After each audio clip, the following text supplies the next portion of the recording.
अधिकारी, सभी विभागों के अधिकारी और मेरे कृषि विभाग के कर्मचारी के लिए छात्रों, किसान बंधुओं, मैं कुछ कृषि विभाग की जो इम्पोर्टेंट योजनाएं हैं, महत्वपूर्ण योजनाएं हैं, उनके बारे में प्रकाश डालना चाहूंगा। वैसे तो इस कैंप में 3 योजनाओं का उल्लेख है कि जैसे नैनो फर्टिलाइजर, मृदा स्वास्थ्य कार्ड योजना और पीएम प्रणाम योजना। तो पीएम प्रणाम योजना एक 2-3 महत्वपूर्ण योजना है, इसके बारे में अपने को पता होना चाहिए कि पीएम प्रणाम योजना का उद्देश्य क्या है। जो अपन खरपतवारनाशी, रासायनिक उर्वरक और दवाइयां जो खेत में काम में ले रहे हैं, उससे क्या अपनी जो जमीन है जो कि खराब होती जा रही है। किसान क्या करते हैं, हम जैसे उनको कहते हैं कि आप ये दवाई लेके जाओ और आपको ये फसल के ऊपर डाल लिए, हम 1 ml बताते हैं, किसान देखता है 1 लीटर में 1 ml डालेंगे तो उससे कीड़ा कैसे मरेगा। तो किसान क्या करता है 5 या 10 ml उसमें डाल देता है, कीड़ा तो मर जाता है, लेकिन अपनी जो फसल है, जो घास फूस है वो, और जो उससे जो उपज प्राप्त होती है, चाहे सब्जियां हो चाहे कुछ भी हो, उनमें भी जहर चला जाता है, वो अपने स्वास्थ्य और फसल के लिए बहुत ही हानिकारक होता है। वैसे ही अपने को अब ये जो रसायन है, जो दवाइयां हैं, इनको एक साथ तो अपन बंद नहीं कर सकते, क्योंकि अपने को उत्पादन भी लेना है। तो इनकी दवाइयों की जो डोज है, इनकी जो मात्रा है की, उसको अपन कैसे कम करें और अपना उत्पादन भी लें। जैसे अभी मैं इसबगोल की फसल देखते हुए आ रहा था, तो उसमें फसल के जो पौधे हैं वो मुरझा के खराब हो रहे हैं।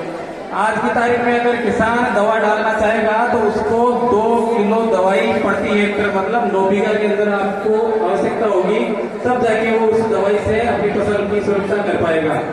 अगर वही किसान बीज बोते टाइम बीज को दवाई से उपचारित करता तो 1 किलो बीज 2 या 3 ग्राम दवाई से ही उपचारित हो जाता।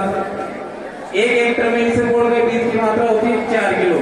4 किलो में अपन दवाई काम में लेते तो 8 ग्राम दवाई से भी वहां पे उपचारित हो जाता और वो बीमारी खेत के अंदर पैदा ही नहीं होती। आज अपन उसे जो बीमारी है उसको कंट्रोल करने के लिए अपने को 2 किलो रसायन की आवश्यकता हो रही है, तब भी जाके वो कंट्रोल नहीं हो रही।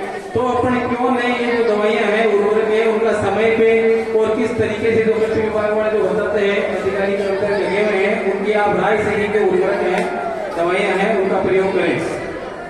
एक जो बाजार में काफी टाइम से चल रहा है यूरिया डीएपी, जो गट्टे के गट्टे लेके आ रहे हैं, अपन खेत में डाल रहे हैं, जिससे अपनी जो जमीन है वो खराब हो रही है। मैं आपको बताना चाहूंगा कि जो यूरिया डीएपी है, ये पूरा फसल में काम में नहीं आता कभी भी। इसमें आता तो जमीन के नीचे चला जाता है, कुछ हवा में उड़ जाता है, कुछ है जो पौधों के काम में आता है। तो ये जो रसायन है, इनकी जो मात्रा जमीन में इकट्ठी होती नहीं है, जो यूरिया डीएपी की जगह सरकार ने नैनो फर्टिलाइजर रिलीज किया है।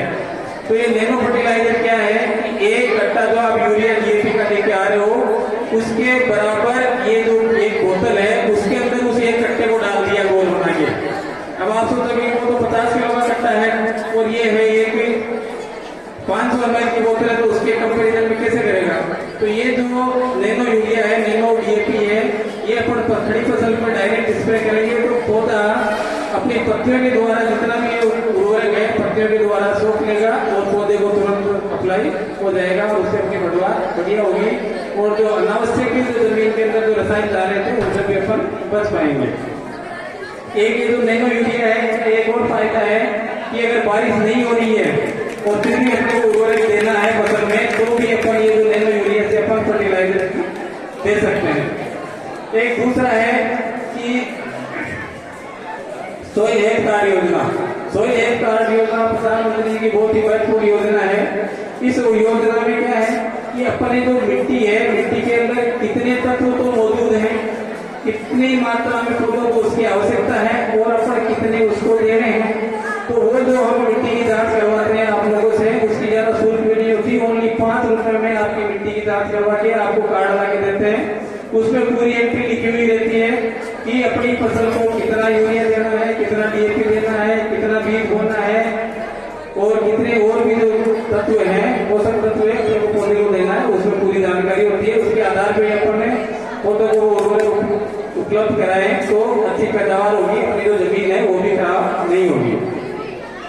एक अभी मैं कहना चाहूंगा कि जो एग्रीकल्चर में जो बच्चियां पढ़ना चाहे आगे, एग्रीकल्चर का स्कोप बहुत बढ़िया स्कोप है। तो सरकार की तरफ से 11वीं 12वीं की छात्राओं को 15,000 रुपए का 15,000 रुपए का सहायता दी जाती है छात्रवृत्ति के रूप में। बीएससी और एमएससी अगर करना चाहें तो उसके लिए 25,000 रुपए की सहायता है, और पीएचडी जो डॉक्टरेट की डिग्री करना चाहे उसके लिए 40,000 रुपए सालाना सरकार उपलब्ध कराती है।